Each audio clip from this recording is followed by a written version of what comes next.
Hello everyone, welcome back to a new episode of the show. Today we're going to be doing something really fun. It's going to be inevitably controversial, but I'm going to try to do my best to not ruffle too many feathers.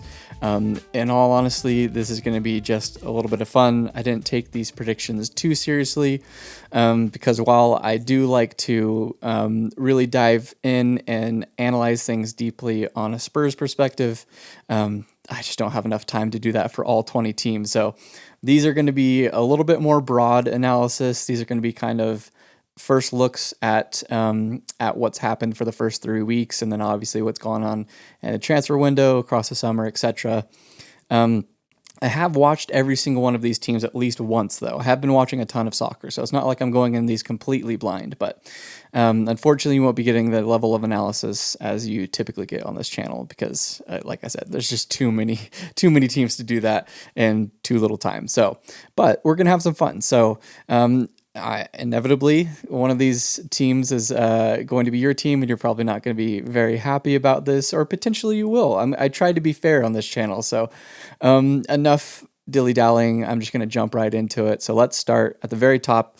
I'm going to go from the top to the bottom. I'm not going to bait you guys and make you watch the whole thing if you're waiting for who's going to be at the top. I'm going to go through the top down through the bottom. I might skip over the relegation teams a little bit quicker than the rest of them. There's obviously going to be a couple teams in here that I'm going to speak a little bit longer on, but I'm going to kind of try to keep this at a decent amount of time. Hopefully we don't go over an hour. Hopefully it's somewhere in the 30 to 1 hour window, but we'll see. Who knows? Once I get talking on some of these teams, maybe I'll get off on a tangent. But anyways, without further ado, let's just jump right in. So at the top of the table, I don't know if it'll be much of a surprise to some of you, but yes, I am going with Liverpool to finish first in this season. And a couple things. I wrote one question kind of to summarize my opinions or thoughts and how this season could shake out. I wrote one question for each team. So for Liverpool, will the big window pay off?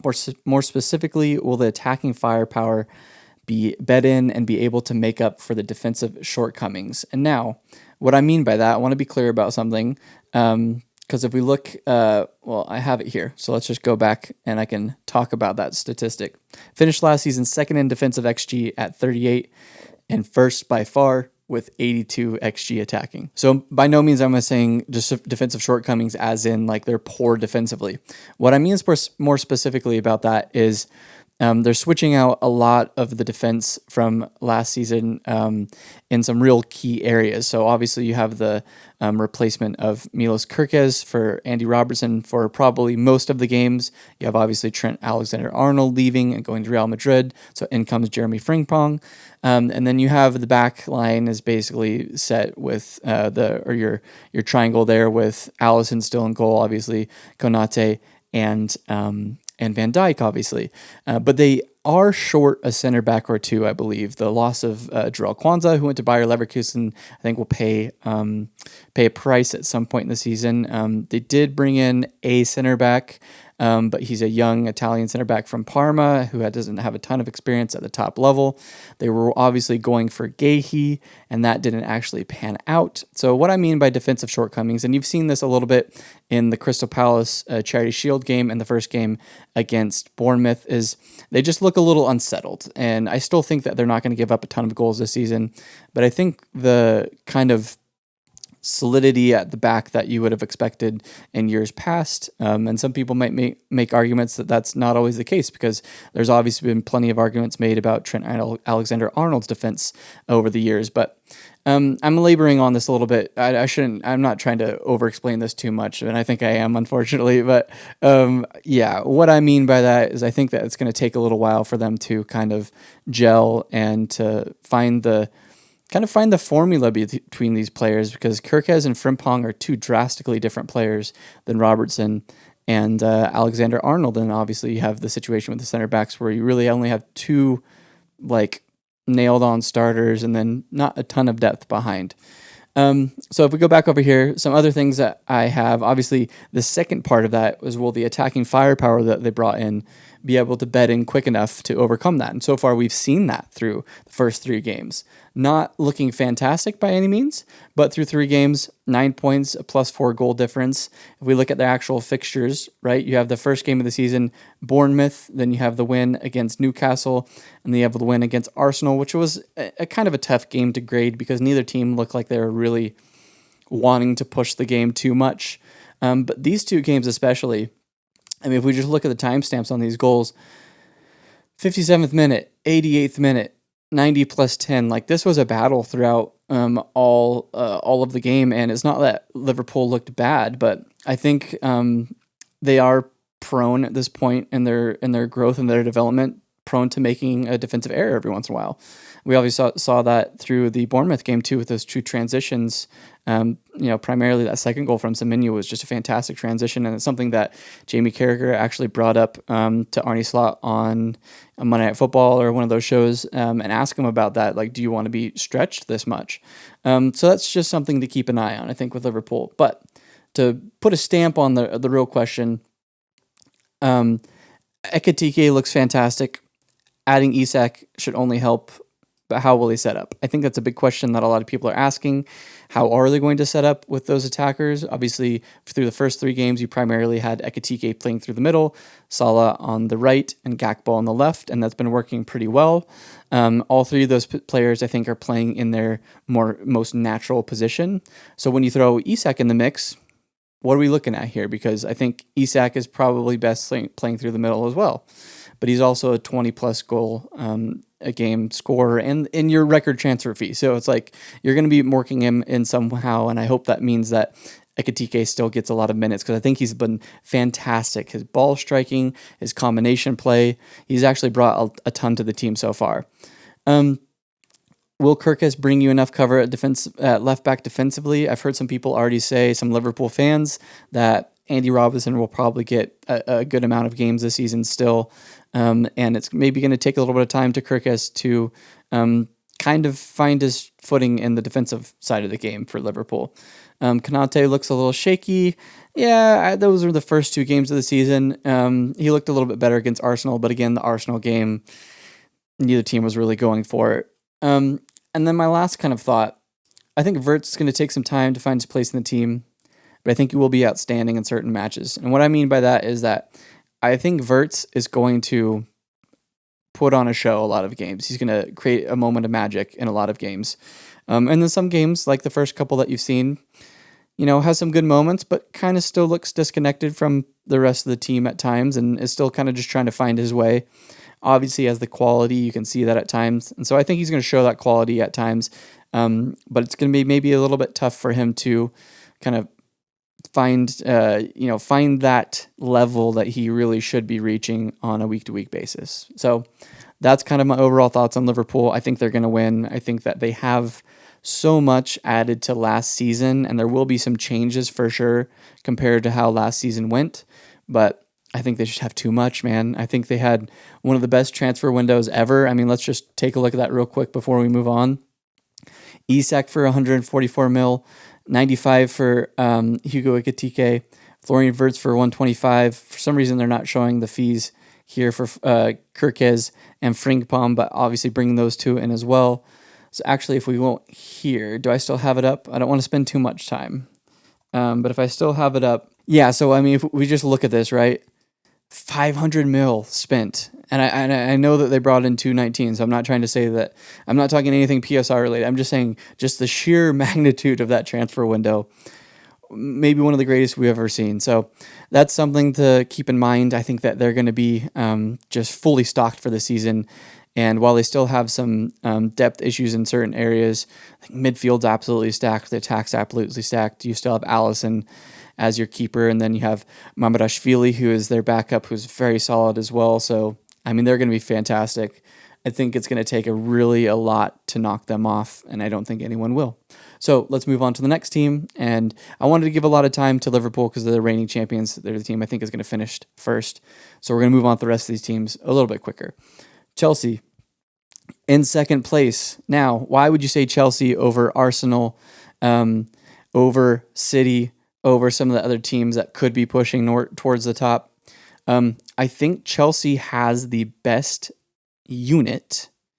If you were to look at this of like a sliding scale, if like say we're playing FIFA, right, and you're looking and going and starting in career mode, I think they have the most balanced unit from the defense to the attack of the other competitors to challenge for the title. Arsenal's defense is probably the best in the league. City has some really, really key attackers, but I think there's some question marks about their defense. I think Chelsea might just meet in the middle well enough to kind of bridge that gap for me. And I am putting a ton of faith in some of the younger players, which kind of leads me to my question.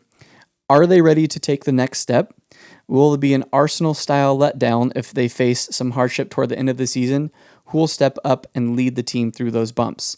And what I mean by Arsenal-style is we all obviously remember a couple seasons ago where they were leading the title race for most of the season, or at least a good chunk of it, and then kind of let it slip through their hands towards the end of the season. And a lot of people pointed at just the youth that they had leading that team and their kind of inability to work through those hard times.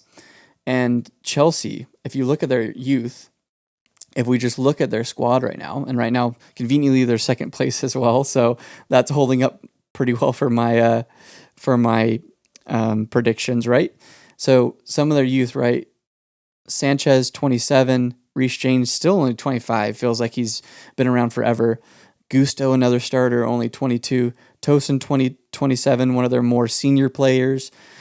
Levi Colwill, who has an injury and will be back at some point, but probably not for a long time, maybe out for the whole season.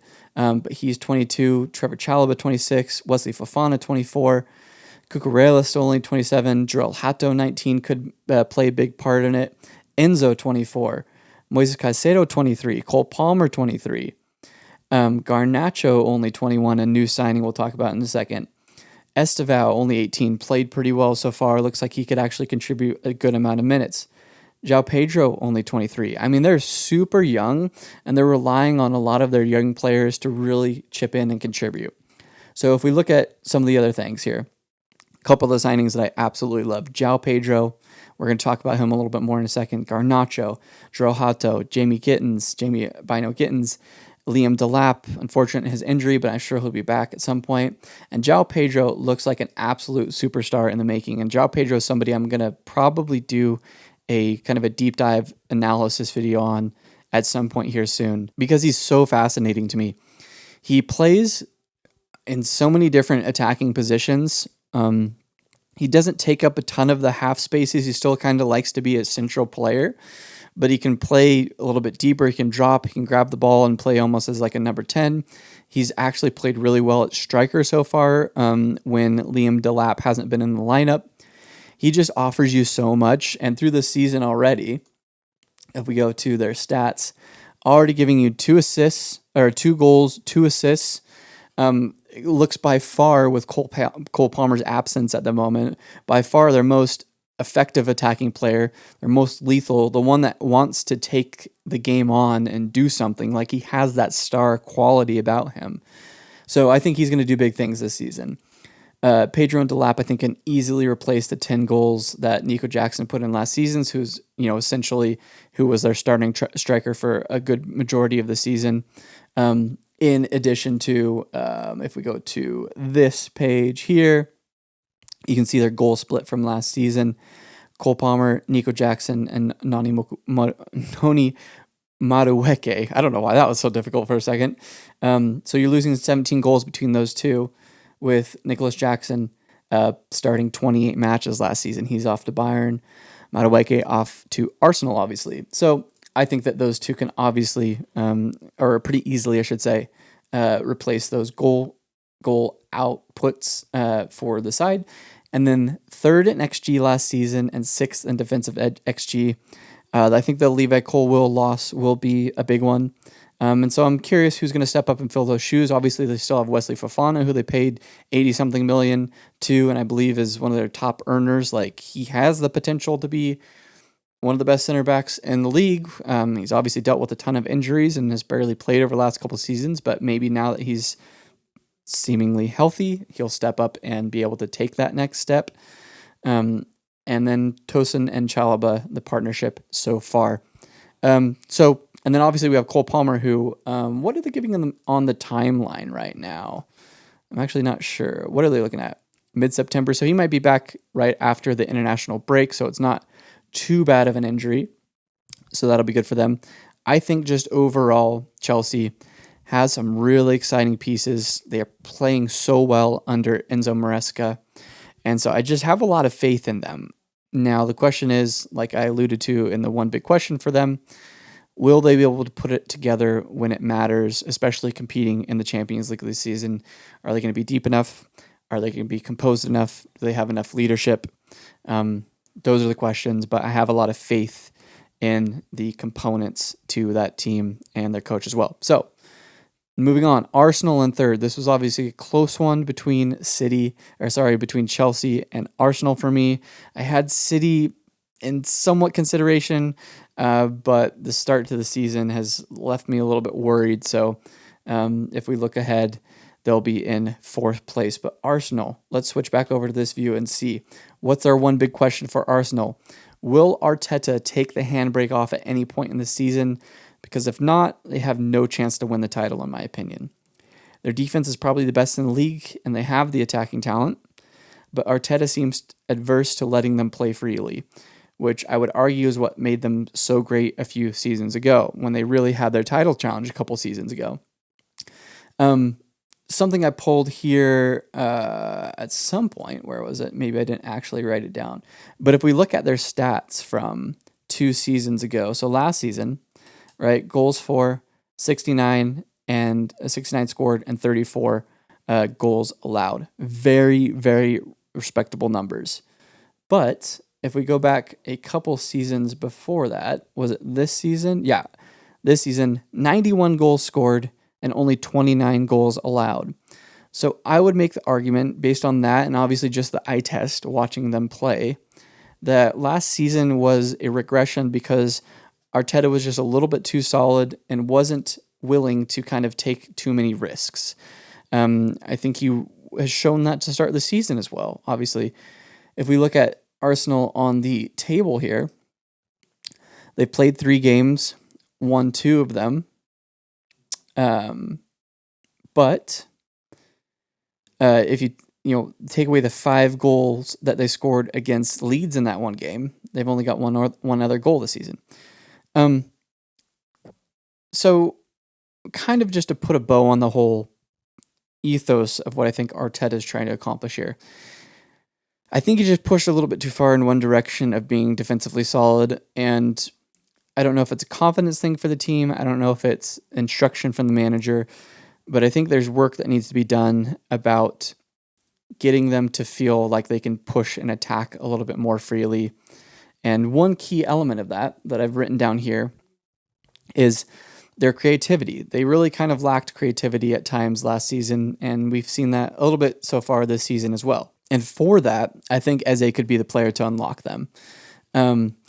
I think that they need someone other than Eze and Saka, who, when fit, is also a chief creator for them, to create a little bit of magic, to take the game on. Odegaard at times is good at combining and being technical and playing good over the top little chips and through balls and stuff like that. So he has the ability, but I think he maybe took a step back last season.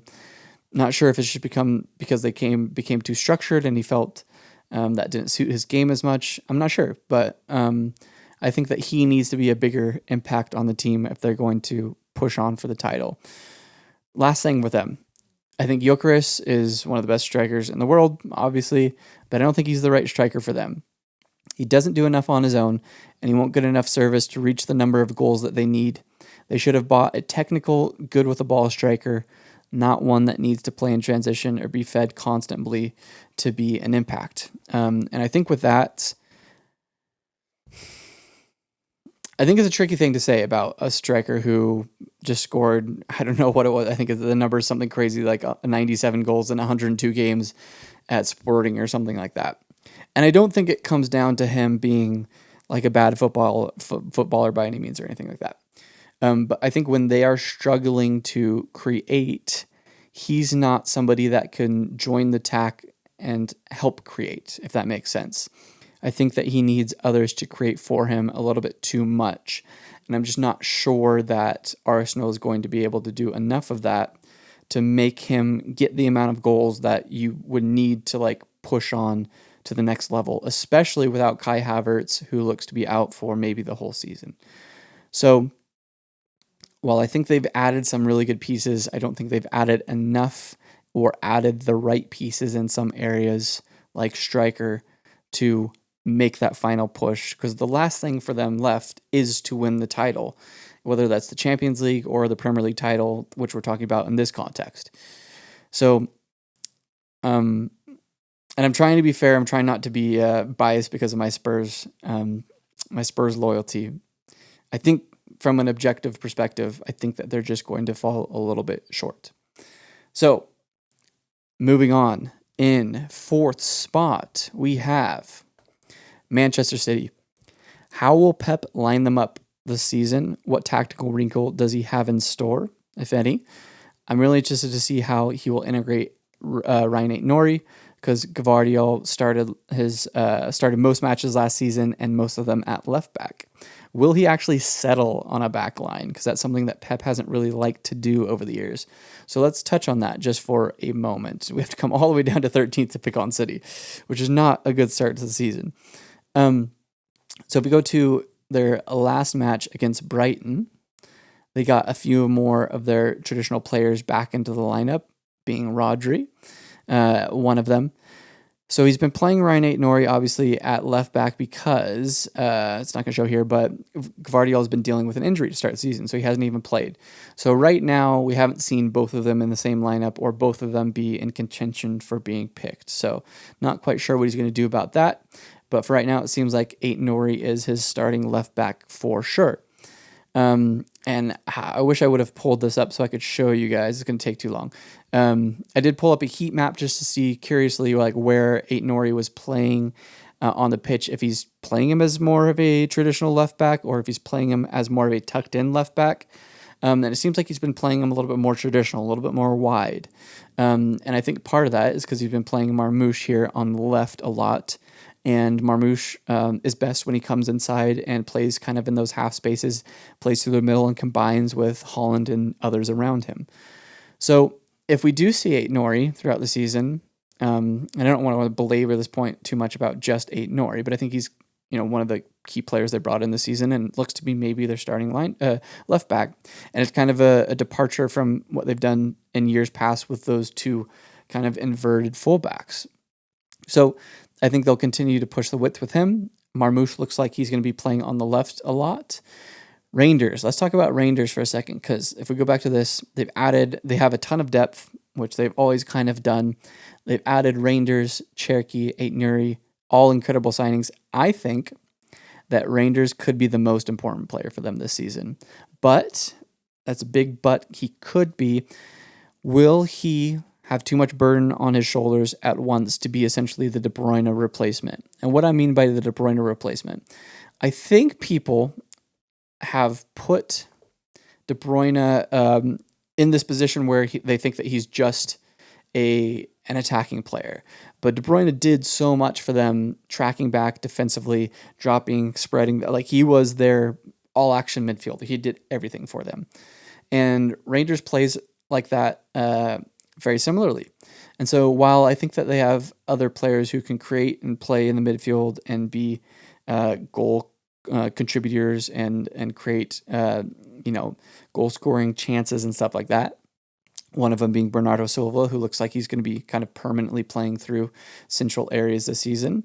I think Rangers is going to be crucial to all of that. I think he's the player that knits all of the lines together and is going to be the most fluid through the lines. So we'll see, but I have a big inkling that that's how he's going to play.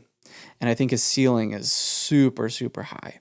So to go back to City, the kind of the last thing, this is more of a question that I don't have an answer to, but I just wanted to pose it at this point in the season because they're 13th and they've lost 2 games already after starting the season off by winning 4-0 against Wolves, who looks to be pretty bad. Let's take that with a grain of salt. But I don't know what hasn't been right with them through 3 games. I'd like to maybe do more of a deep analysis on that at some point. But the last thing for me, will Donnarumma start? Presumably, I think he will. I think he'll be their first choice keeper. And will he be an improvement on Ederson, who they forced out kind of somewhat unceremoniously, even though they did the whole social media rounds for him after he actually left? And Trafford, who hasn't been great through 2 games. He played a little bit better last game. I'll give him credit, but the first 2 games, he just looks like there's a lot to learn for him still, which is fair. He's a young keeper, but I think this might be too big of a step for him. Because if we think about last season, unless I'm completely off base, I'm pretty sure he was playing in the championship last season with Burnley. So big step up to go to Manchester City and be their starting keeper right off the bat. Last point on Donnarumma. He's not the best with his feet, but I think he's okay. I think he'll do enough for you. But I think that people really underestimate how important it is to have a leader at the back, and more importantly, in some aspects, to have a keeper who's going to keep goals out of the back of the net. He's been one of the best shot stoppers in the world for the last, 7-8 years, however long it's been since he's really broken onto the scene. He's played at AC Milan, played at PSG, won the Champions League last season, won the treble, I believe, won the Euros, was a player of the tournament for Italy a few seasons back. I think that, being that level of shot stopper and commander in the net sometimes kind of outweighs being good with your feet. I think that it's ideal, but sometimes it's overrated to be able to play out from the back and to have that, 11th player who can play with the ball. So it'll be interesting to see if Pep flinches at any moment if Donnarumma doesn't look good on the ball, because we know for sure he's going to save you goals. So that'll be something to keep in mind and to something to look out for throughout the season. Okay. Tottenham, my team. Obviously, if you're watching this channel, you're probably watching this channel because you're a Tottenham supporter as well. I'm going to be a little bit quick with them because I talk so much about them on this channel. Can they still stay healthy? Huge thing for them.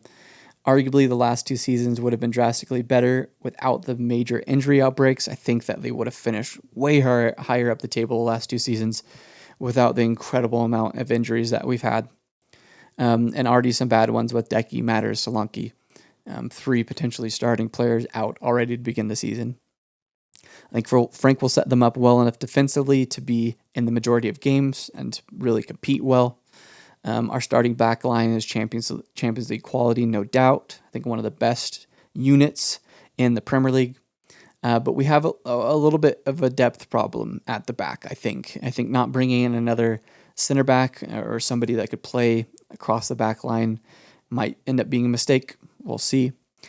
Can they produce enough creativity and invention to be able to win games and when they are tight? Matters and Decky were the 2 key creators last season, and neither of them are available until at least January, obviously. Obviously, I think bringing in somebody like Javi Simons is going to be huge in that. I think he's going to be really good at meshing the creativity or meshing the units together and being very creative and proactive. But it's a lot to put on the shoulders of a new player who's only 22. So hopefully there's more players that can chip in that area as well.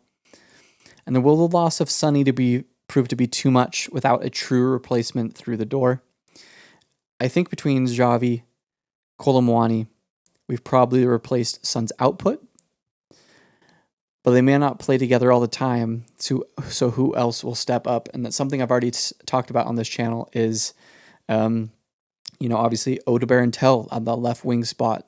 It's really their time to shine. Will either one of them make that position their own, really lock that position down as a starting position on the left wing? If not, how often do we see Kolomwani with either Richie or Solanke up front? I think we'll see a good chunk of Kolomwani through the middle as well.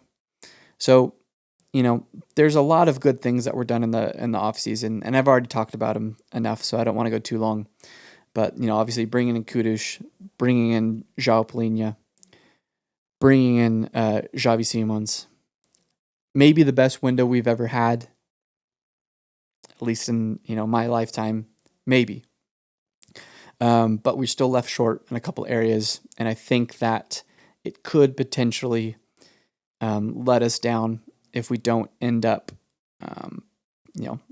staying healthy for the long run. Really, I mean, we have this whole chunk of the season. That's why I like teams to get done their business in the summer, because we have this whole chunk between now and January where it's going to be 2-3 games a week.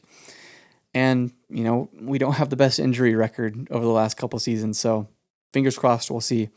But if all of those pieces get put together, I think we have a 5th place finish in our in the Stars. I think that 5th is maybe being a little bit lofty and ambitious, but I think that we should be competing for those European spots if healthy and if the players, we can get the most out of the players. And Frank's system, which I'm very confident in, him being able to get the players in the best positions and get the most out of them. So that's kind of our quick couple minutes on Spurs. And as you've seen, if you've been looking at the document and not looking and listening to me, because there is a little bit of a shocker here, our first kind of surprise, I think, our first real major surprise at least, because those, you can maybe have an issue with the way that I sorted the first 4 teams, but I think most people have those 4 teams as the top 4.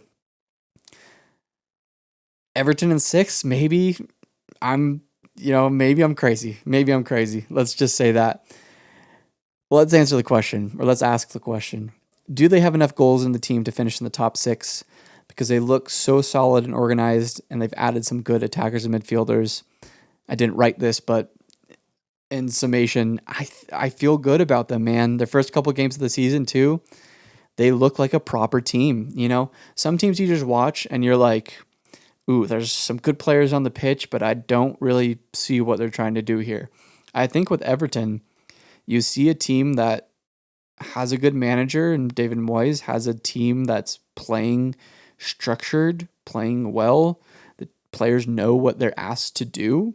And so it's really just a matter, question of will they get enough of that high-end product to be able to score enough goals to be able to keep themselves up. Not keep themselves up, to put themselves in the European places. I don't by any means see them being a team that's going to be a fast break, runaway, 60 goals this season kind of a team. I don't expect that. But I do expect them to not give up a ton of goals, and I do expect them to be better on their goal output than last season. So if we look at that, for last season, oh man, I thought I had it here. That's poor form on my part, but no worries. We'll pull it up in just a moment. Okay, last season, goals for, only 42 goals scored last season for Everton.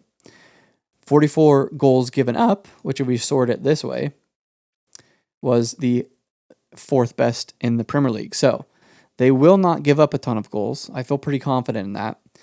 But they finished with a -2 goal difference because they only scored 42.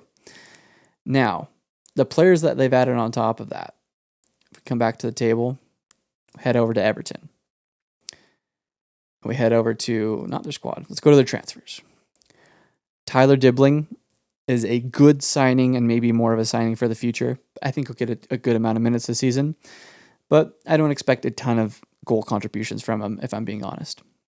Kieran Dewsbury-Hall, I think it's a fantastic signing. I think you will actually get good output from him. I think we can expect somewhere around 10 goal contributions from him and a solid shift in midfield every game. Tanner Barry last season at Villarreal, I think chipped in with somewhere around 11 goals. So not as many as I was remembering, but still an okay output. So he's kind of a wild card. But I skipped over him on purpose. Jack Grealish. I think Jack Grealish, through 4 games this season already, 4 games, 4 assists. He's got a nearly 8 rating, and he's played most of each of their matches this season. To go back to the document, Jack Grealish is just so perfect for Everton as he's going to revitalize his career there. And he would be the comeback player of the year if they gave that out, something they do in American sports. I guarantee at least 15 goal contributions if healthy most of the season. He'll become their star player and will stay at the end of the season. I feel maybe just as confident about this prediction as anything I'm going to predict in this episode. I think that he will become the Jack Grealish of Villa for Everton. I think simple as that. I think he's going to give them that leadership, that drive, that magic. He's going to give them all the things that they've been missing over the last couple seasons.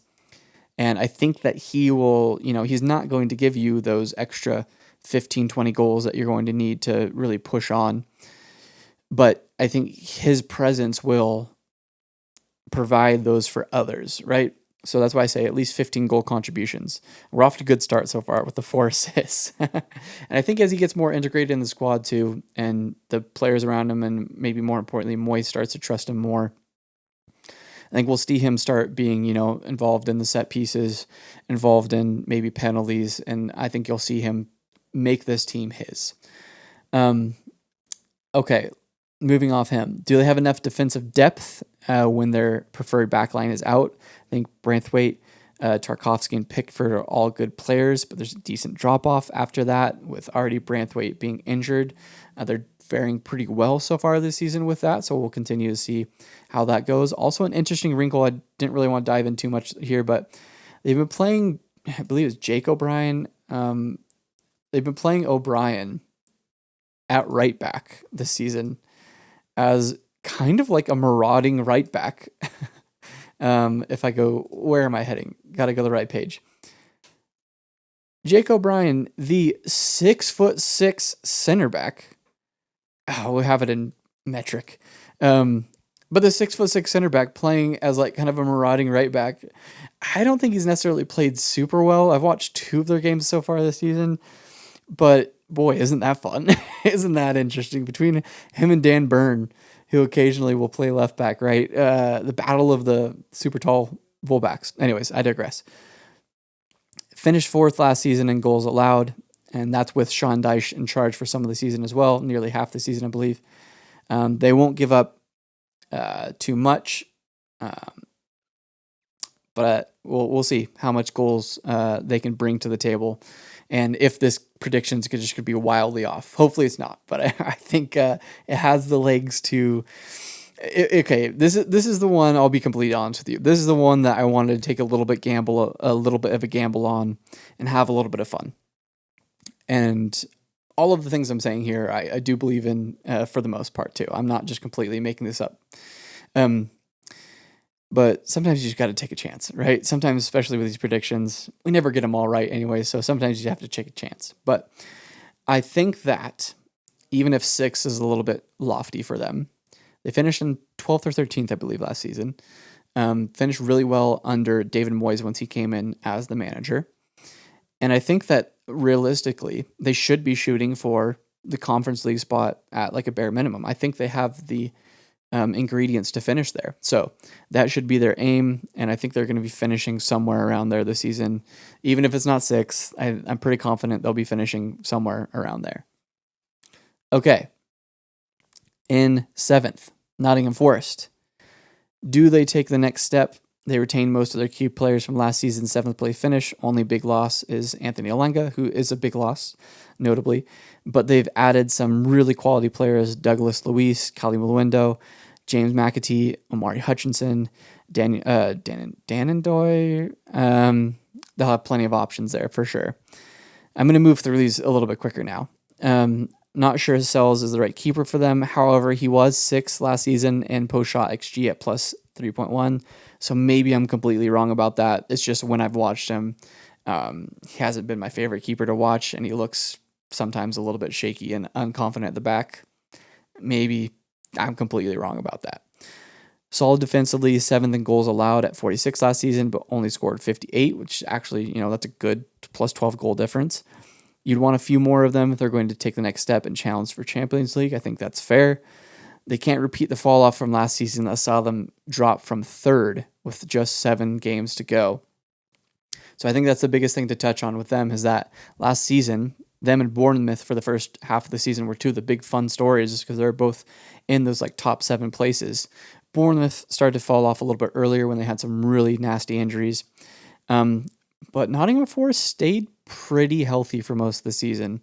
And like I said, coming into week 30, 31, they were in 3rd place. And then they lost a couple games. They drew a couple games. Teams around them won. And they dropped all the way down to 7th. So I think that'll be a big thing to keep in mind and to look for is how, reserved are they going to be? How solid are they going to be? Are they going to be ambitious while they're, in their style of play? Because Nuno's style of play isn't always, lauded as being the most progressive and being the most attacking, although they are very good on the counter. And a big part of that last season, Anthony Elanga. So we'll see if Ndoye's already chipped in with a couple goals. Maybe he's the key to filling in there. And the last thing for them, Morgan Gibbs-White could be one of the best midfielders in the league. I think that he's has the potential to take another step this season. And after signing that big contract and all the drama with the potential Spurs transfer and everything, he's settled there now. He signed on to be their best player. He's their captain. He's their number 10. If he takes that next step, that's going to only help Nottingham Forest, obviously. So we'll see with them. Could be big things in store for Nottingham Forest. Okay, let's go to the document. And in 8th, Newcastle. So the big question for them, is competing on 2 fronts going to have a negative impact on them again? Which did a few seasons back, if you remember. I believe they dropped all the way down to 8th the season after finishing in the Champions League spots. And more importantly, can they fill the Isak-sized void that's been left in their team? I mean, that's the biggest one, right? So let's just take a second to speak about that. If Isak, or I should rephrase, if Isak being gone is going to be too much for them to overcome, then they're not a top, 6 team as they have been in the past. I think we're already seeing that through the first couple weeks of the season. As if we look at them now, I believe they're in like 16th or something like that. Apologies. They are currently in 17th. Right. So, yeah, I mean, it's a pretty obvious question. Can they fill the Isak size void? I'm not confident they can. Obviously bringing in Elanga earlier in the window, bringing in Voltamod and Visa to kind of fill the Isak void are 2 good signings. I'm not even going to talk about fee, although they overpaid for both of them. But what you're actually going to get on the pitch, good signings, but I think they're both complementary players. They're not Isak star players. And that's stupid of me to say. I know that. No player is going to be Isak other than Isak and maybe a couple other players in the Prem. But let's look at the rest of what I've written about them. I'm not confident they're going to score enough goals to be in the European places. I think they're nailed on for a +7 goal difference and a high mid-table finish. They've got so much cohesion and some really good talent, but they can they be above their XG levels of clinical? Because that's what they're going to need to be this season. Because primarily they create their chances on the counter, which are not always the highest XG chances. Those are, a lot of the times they're not creating through the middle. They're not creating through the lines. They're not breaking lines. They're having to rely on being on the counter. They'll continue to be ruthless in transition. I think that is a good fit for Visa. Voltamata tends to be more of a box type player from what I've seen, and I admittedly have not seen a ton on him. But I think Elanga is a great upgrade to that front 3. Although we should not sleep on Jacob Murphy's impact, who actually had a great season last season. The midfield is always going to be tenacious, defensive solid, attack is quick and talented. They have a lot of the pieces, but I think they will need to play at near their absolute peak level to be able to get back into Europe this season, with some other teams that had poor seasons last season feeling more poised to be near the top of the table this season. So That's kind of my read on Newcastle. They could finish as high as 5th, but I think they're more realistically going to be finishing in the 8th to 10th spot, if I'm being honest. Okay, Bournemouth at 9th. Is this the year they take the next step under Iriola? I think they're just a bit further away, in my opinion. And let me explain it by saying they lost 4 of their 5 starting backline from last season. So let's look at that for a second, right? So last season, obviously, they started and had a very good backline, I'll say. They started with, that's their ins, their outs. We're going to look down here. One moment. Zabarny, obviously a big part of that, going to PSG. Mielis Kirkes, obviously a big part of that, going to Liverpool. Dean Huijsen, obviously a big part of that, going to Real Madrid. And then, I don't know if I skipped it or not here, but their starting keeper last season for most of the season was Kepa, who's went back to Chelsea and then went to Arsenal on loan. So 4 out of their 5 backline, all gone. They brought in some good players. I do like some of the players that they brought in. So obviously you have Bafode Diakate. I believe that's how you pronounce his name. I just realized it's the first time I ever said that out loud. So apologies. Jordi Petrovic, I think, has looked pretty solid through the first couple games. I think Adrian Truffert has looked good through the first couple games. So he could be a really good signing, especially at 13 mil. So like they could be pretty solid and have enough to replace those players that were gone to continue to push up the table. And maybe I'll be wrong about them. Iriol and the squad are the most intense pressers in the Premier League. Let's keep that in mind. So that's always going to be their style of play. Semenyo is lethal on the counter. Evan Nielsen is productive. He's actually a better striker than I've given him credit for in the past. They have some other fun attackers with Adley coming in. David Brooks, Marcus Tavernier has actually been really productive in multiple positions for them. Alex Scott has been improved this season thus far. And I think they're a lot like Newcastle. A lot of good pieces, but just not enough overall quality to be in the European conversation. However, they may be the team that I could be most wrong about. I wouldn't be surprised if they finished in the Europa League places. And I honestly believe that. I think Semenyo is going to take a huge step up this season. I think he's going to be an absolute star. And so maybe that's enough. If we look at their stats from last season, they weren't like horrible by any means, right? So they were, 6th in goals allowed last season. And they had a plus 12 goal difference, which brings you to, I think that's 8th in goals scored. So they were right around the places that they finished. They actually probably finished under what their XG and what their underlying numbers said. So could be a big season for them. They've looked solid, not great necessarily, although they tore apart Spurs, but I think that was more our fault than it was them being super good. So we'll see. Could be some big things out of Bournemouth this season. Okay, Brighton. The big question for them is going to be who's going to score the goals. No one last season scored more than 10. João Pedro is gone. Welbeck is the highest returning scorer with 10, tied with Matoma. And they didn't bring in another striker of the quality that João Pedro brings you. They did bring in Stefanos Simas. Hopefully I'm saying that right. Who's kind of bounced around in his young career and had a good season last season. But he played in the 2 Bundesliga. So, it's a big jump up in quality here. Rutter has been playing some striker in the preseason, but he could find his way across all of that front line, honestly. He traditionally likes to play more as an attacking midfielder or a second striker, but he could play some more traditional striker for them if needed. Mid-table last season with 58 XG and 54 XG against. So that's the biggest area to improve, in my opinion, is to be more consistent through games. Not, putting yourself in the position where you're down or you're fighting in most games. Try to be more dominant in more games.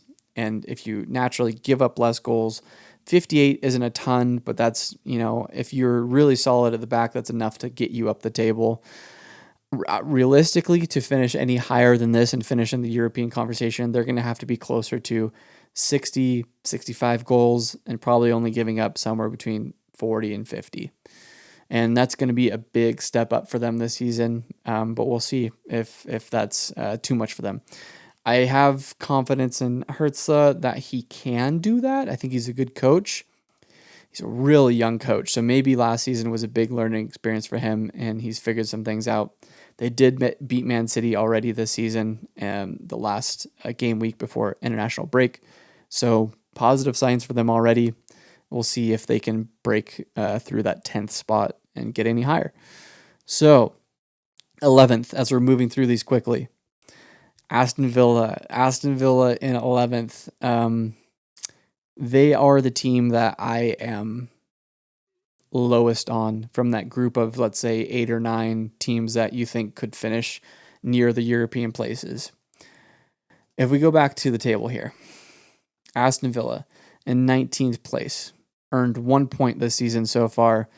That was a 0-0 draw against Newcastle, who we just illustrated I'm not super high on either. A -4 goal difference. They haven't scored a goal this season. Aston Villa, I think, might be in some trouble. So what's wrong with them right now? That's a big question. No, but seriously.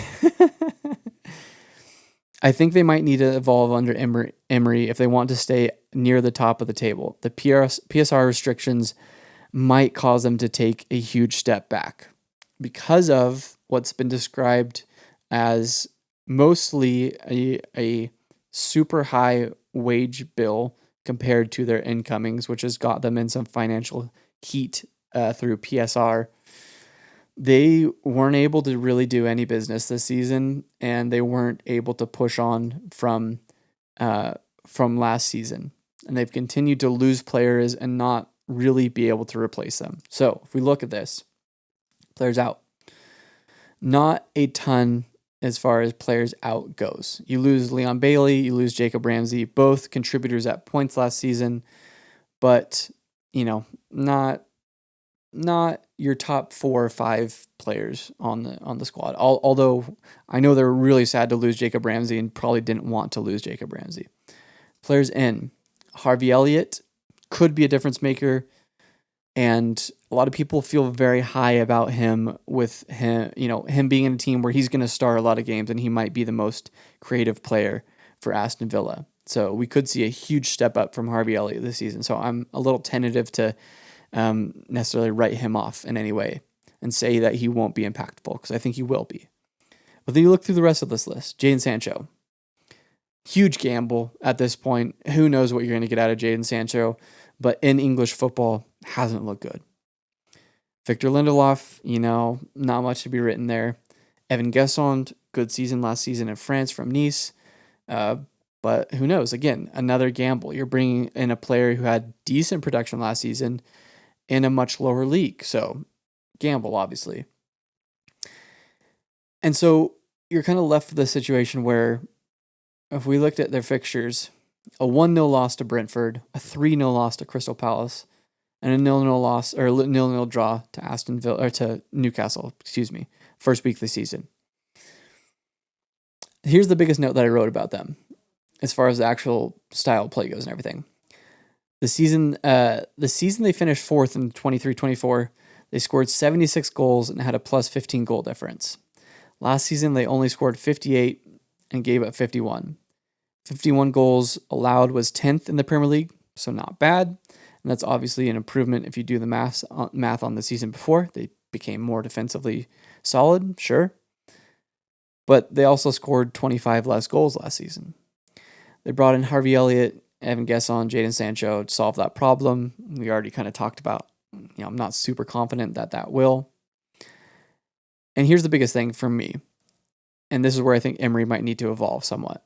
Emery almost always sets up with 3 to 4 traditional midfielders, and what I mean by that is if we take a look at their lineup against Brentford, you're starting the game with John McGinn, Yuri Tielemans, Kamara, don't know why I just forgot his last name, and Amadou Onana.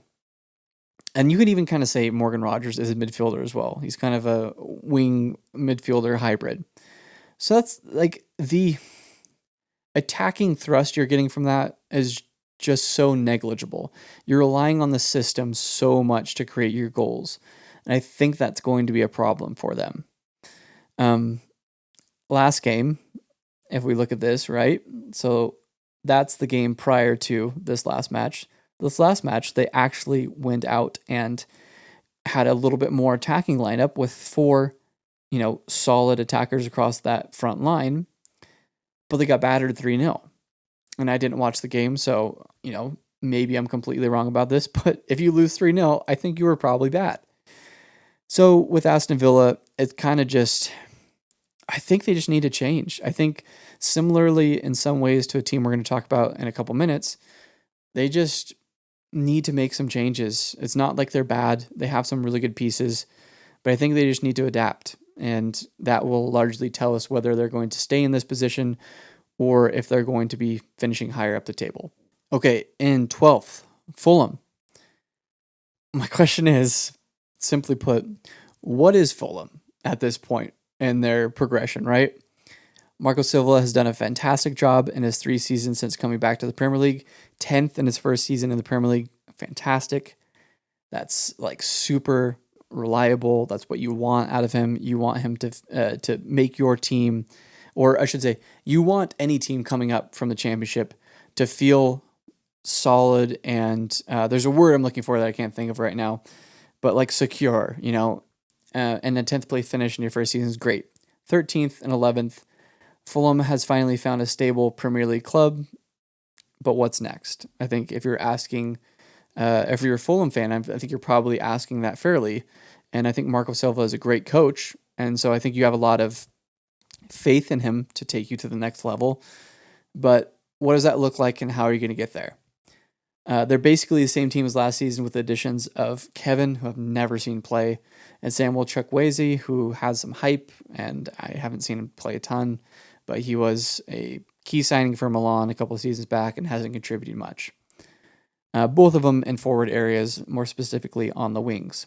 They also lost Andres Pereira, who started 25 games last season, played 2,000 minutes, and was one of their chief creators, so a big loss. Will Muniz take a step forward because I don't think Jimenez is going to get you 10 plus goals this season. If we look last season, how many goals did he get you? So if we look at them being on 0-0, so Raul Jimenez did get you 12 goals last season, and I don't think that he's going to get you 12 goals again this season. Let's just say that. So will Muniz take a step forward from the previous season where he finished with 8 goals in only 8 starts? And only 900 minutes. I didn't realize he played that many minutes. That's actually kind of disappointing. I don't know why he hasn't played more minutes under Marco Silva, but maybe that's coming this season, and that would be a big part of them finishing higher than the 12th that I've predicted. I think their starting 11 is Premier League quality, but I'm not sure that they are deep enough to push into European spots.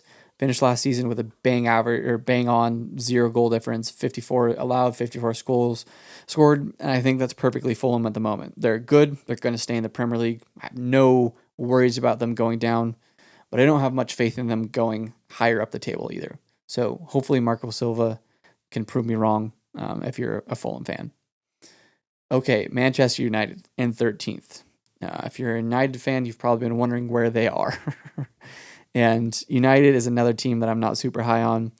While I think Aston Villa was probably a little bit more of a surprise to have them in 11th, I think there's a little bit more justification and probably a little bit more people who agree with me putting them around the 13th spot. Most probably have them higher, but I have them in 13th because I think that Ruben Amorim may be the right manager for them in terms of he's a good manager. He has, I think, some qualities on off the pitch that are needed when you're managing a big club like Manchester United. Clearing the squad of players that are not right for the club anymore, whether that's an attitude issue, whether that's wages, whether that's actually on the field. I think it takes a lot of courage for a manager to shake things up that way. And that is needed at a big club, especially a big club that's going through the time that Manchester United is. But on the pitch, I don't know if he's the right manager. So that's where it's tough because he's so wedded to this 3-4-2-1 system that just doesn't seem like it's going to work out. And he made the comment after the Grimsby loss a couple weeks ago that the players said it on the field. And a lot of people interpret that as the players didn't want to play for him or didn't want to play that system, or a combination of both. So with them, the question is essentially that. Will he adapt or will he be gone? And will that change Manchester United's fortunes? Because I think on paper, they're a much better team than 13th or the 15th that they finished in last season. Mbeumo and Cunha are great signings in my opinion, and they've pushed out a lot of players who aren't welcome anymore, which I think overall is probably a good thing. Sesko and Le Mans, I hope I'm probably not saying that right, but the new keeper that they just brought in, I'm not so sure about. I don't know anything about the keeper they just brought in. Never had even heard of him till yesterday or till he signed. Šeško hasn't actually played a ton so far, which is a little bit strange. But I'm not sure he was the right signing for them. Midfield is just almost non-existent, and let's look at that. Yeah. Okay, so let's go back to our table. We'll find Manchester United in here at 9th. And then let's just look at their squad. So if we go to the midfield unit, Casemiro shouldn't be a Manchester United player anymore. Shouldn't be starting. Of course not. Manuel Ugarte, such a weird one because he played at Sporting under Amorim. And Amorim seems to not like him. So it's such a confusing one. From what I've heard from Manchester United fans, they don't think he's very good. They don't think he offers you a lot. So that's concerning and slightly confusing. Kobe Mainoo, a great midfielder when he's playing in a system that suits him, which clearly this system does not, and clearly Amorim doesn't favor him. Mason Mount, often injured, has had a couple good performances this season. When he's been fit, looks like he may be a fit under Amorim. But I believe he got an injury in the last game. I don't know how serious that is. Doesn't say anything here about him being injured, so potentially that wasn't serious. So, he is one that could play in the midfield, but that's more the attacking midfield, right? He's not going to be playing in that double pivot. And then Bruno Fernandes has played in that double pivot at times, which also doesn't suit him. So, yeah, the midfield is just such an issue for United. And they have many issues, but I think that might be one of the biggest ones because it seems like they just can't progress out of the midfield. And they leak goals through the midfield as well, seems like. Only 44 goals last season scored with a negative 10 goal difference. That's insane. 44 goals, which is just above one a game, for Manchester United is crazy, especially when we look at the amount of money they spent on their attack. On paper, they're above a top 8 side. However, I think that's probably in a different formation to get the best out of their players. And I think maybe it's as simple as that. If Amorim doesn't do well, continues to lose matches he should win, and he gets sacked, who comes in and will they play a formation that's better suited toward these players? I think then you could see quite an upturn in form for Manchester United. Okay, 14th, Crystal Palace. Glasner is a better manager than 14th. I strongly believe that, but he's been left short by the board. Losing Eze is maybe too big of a loss to overcome. Some interesting stats last season. Eze was 48th in all of Europe's top 5 leagues in shot creating actions per 90 at 4.69. The player they've brought in to replace him, more or less, Yeremy Pino, who I believe is a good player, which I have that in parentheses because I do think he's a good player, but as a comparison here, was 276th in that category. Has played some on the wings, isn't necessarily the player that Eberechi Eze is. And maybe at one point in his career he could be, but they drastically need to replace that output, creativity, star quality, because they were already kind of short. Eberechi Eze was already doing quite a bit for them last season. So losing him the season after losing Michael Olise has just really left them short. And yes, you did get to keep Guehi. They didn't let Mateta go. And so they have relatively the same lineup as last season, which led them to a close to top half finish, 51 goals scored, 51 goals allowed. Glasner is a great manager. You're not going to give up a lot of goals. You're going to be in a lot of matches, but are you going to score enough? I think their starting 11 that they can roll out most matches. If we go here, I think their starting 11 that they can roll out most matches is a starting 11 you would be happy to have. Look at what they started in the last game. Gahey, Lacroix, Richards, Henderson. Great back line. I think that's solid. That's top half of the Premier League. Munoz, great signing. He's been fantastic as that right wing back. Tyreek Mitchell, same, fantastic. Will Hughes, you'd probably want an upgrade on, but has played well to his credit. Adam Wharton has played well, but looks like he might be out for a little while. Sarr is fantastic, and he could maybe take on that star role from Eze, but he's not a creator.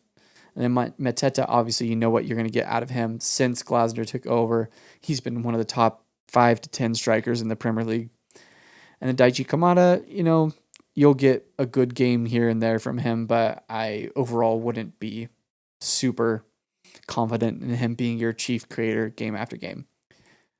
Yeremy Pino is going to slot in there probably at times and play in that in one of those two of the kind of attacking midfielder wing players in the 4-3-4-2-1. So, like, overall, as a Crystal Palace fan, I would be like confident in them doing well, but I would not feel happy about the way that the board didn't bring in enough replacements or enough to push on further in the table.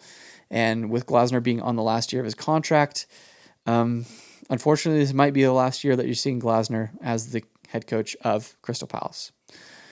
Okay, Sunderland, as we breeze through these last couple teams, probably the best students staying up from all the newly promoted sides, in my opinion.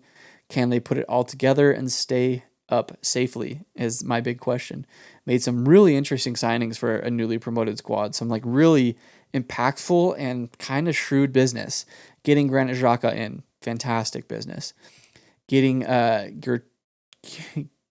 again, another player I just realized I've never said his name out loud. Played with him on FIFA for so many years. Never said his name out loud. Gertruda, I believe. And Mukiele. I almost said Madueke. I'm all over the place. Apologize. And Mukiele, all Champions League level players. Fantastic to add that level of quality to a newly promoted side. Brian Brobby and Simon Adingra are both going to be fantastic to add to the attack. Again, two like really good level of player to add to a newly promoted side. Seems like in the past, a lot of newly promoted sides will add players who are standouts in the championship, or foreign players who are ready for a breakthrough or something like that. All 5 of these players, you can make the case, have all somewhat proven themselves already, and maybe with Adingra a little bit less so, who is probably poised for a breakout, and hopefully, if you're a Sunderland fan, you do see that this season. But anyways, like overall, like I just have a good feeling about them. I don't know what it is. I didn't watch a ton of Sunderland last season, so it's hard for me to diagnose exactly how they play and all of that. And unfortunately, I haven't been able to watch a ton of them this season. I've only watched one game of theirs because they just keep playing at the same time as Tottenham does. So fix that, Premier League. Sorry. But if we look at, I just want to look at, right before we move on, their fixtures and their lineup. Enzo Lafite, keeping him, again, I should have mentioned that. Huge. Maybe one of the biggest signings they could have made. Granit Xhaka playing well. Mukiele already getting in there. Talbi, interesting. Ronaldo, another Champions League level player from Atletico Madrid. So it's like they got the pieces to stay up, and so that's why I have them in 15th. Again, another one that maybe I'm taking a little bit of a gamble, but I think that they're going to stay up, and I think that they're the most poised to out of the newly promoted sides. Brentford in 16th. Biggest question for me is obviously the same question everyone else is asking. Losing Frank, Mbuemo, Visa, Norgård seems probably too much to overcome after finishing in the top 10 last season. I could easily see them being relegated, but I just have a feeling that the culture of Brentford and them promoting from within, with Keith Andrews becoming their new head coach, I think that that's going to give them the solidity that they're going to need, which is going to be a rocky season, like no doubt. They added Reece Nelson and Django Ouattara to replace Mbeumo and Visa, which is just not good enough in my opinion. Even if you have a breakthrough season from somebody like Kevin Shada or not Igor Julio. What's his name? Oh, I feel bad for missing his name. Brentford. My guy. He's already scored like 2 goals this season. Igor Thiago. My bad. So even if you have breakout seasons for some of those players, or trying to replace 39 Premier League goals is just going to be too tough to do, and they're not going to. They're going to have to be more of a, try to break even on goal difference kind of a team. Because they finished last season actually in 5th in goal scoring, which is fantastic for Brentford. I mean, that's probably better than you could have expected at any point in their history. And for me, they're just such a big mystery. I can't really pin them down. They could go one way completely and finish 12th. They could get relegated in 20th. I just don't really know what to make of Brentford right now. There was so much turnover. New manager this is his first head coaching gig. So I think we just need more data on them to kind of have a better idea of what they're going to be. Okay. And 17th, West Ham.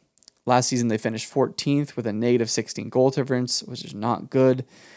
They didn't look good, and Potter just seems to not really be able to figure out what his best lineup is, and who are his best, his deputies, his best players on the pitch, who are the ones that are going to be able to give his message out on the field. And maybe that's the problem, is that Potter's message is just not resonating, and similar situation to Amorim.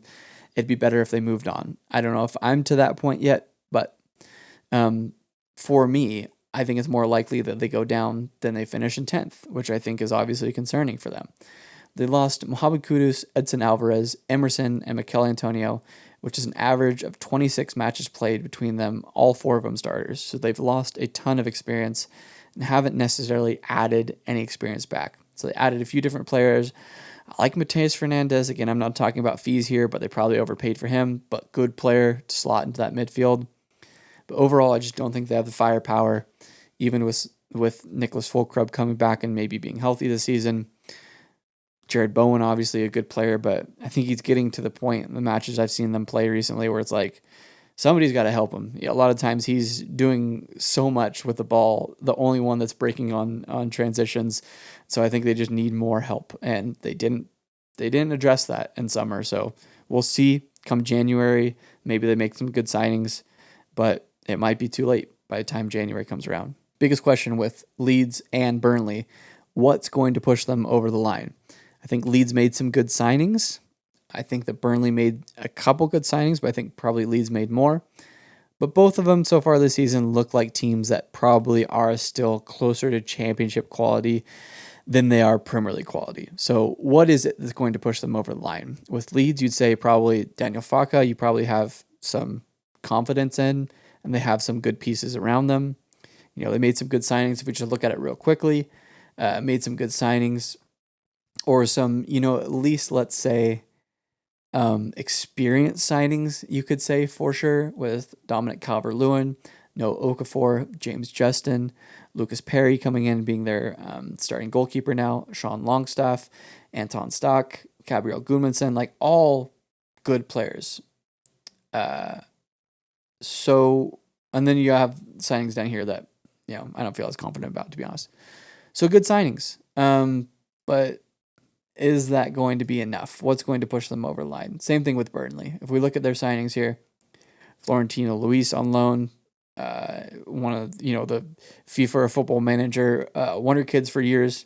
Finally, somebody in the Prem picks him up. Armando Broya, sure. Let's see, Okechukwu, again, sure, decent signing. Let's see how it goes. Jacob Bruun-Larsen, Kyle Walker, Axel Tuanzebe, Lom Chua, don't know, sorry. But it's like, yeah, again, a couple good signings. Marcus Edwards. Who knows? Jaden Anthony.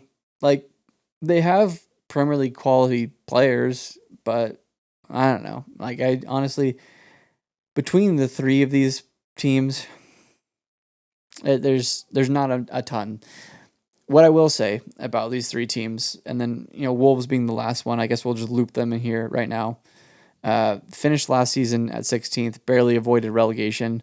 Were in 20th for a good chunk of the season. They lost their two best players, their goal scorer, their best defender. Like, they just look like a dead-on championship team if you look at them top to bottom. And so it's like, overall, I think the quality of these teams is better than promoted teams in years past, or promoted slash with Wolves near relegation team. So overall, there's more quality there, but I think three teams have to go down every single season, right? And so I think these three are just going to be, unfortunately, the ones this season. I think it's, as we can already see through the first week of the season, or first couple weeks of the season, nobody other than Wolves so far who looks really worrying.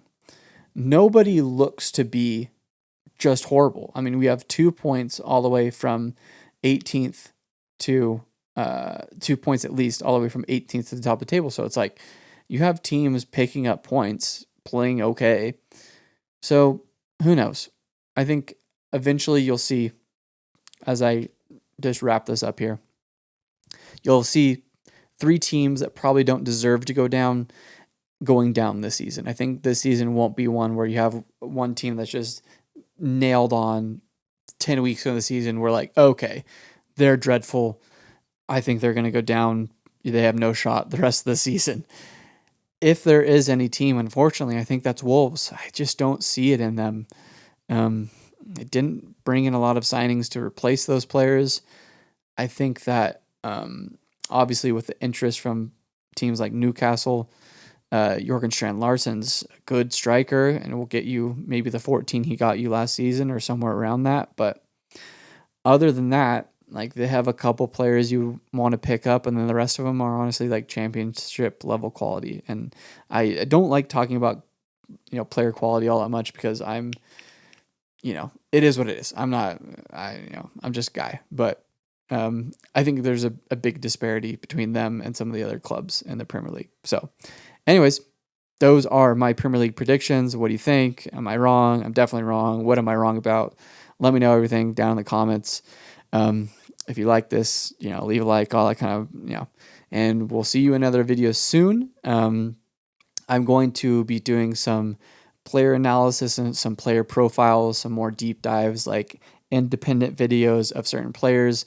And then obviously coming into the weekend ahead of us, we'll be back to regular Premier League football. So we'll have kind of our normal content of reactions and previews and talking about the team and all that kind of stuff. So that is something to look forward to. But again, thanks for watching this one. Appreciate you guys.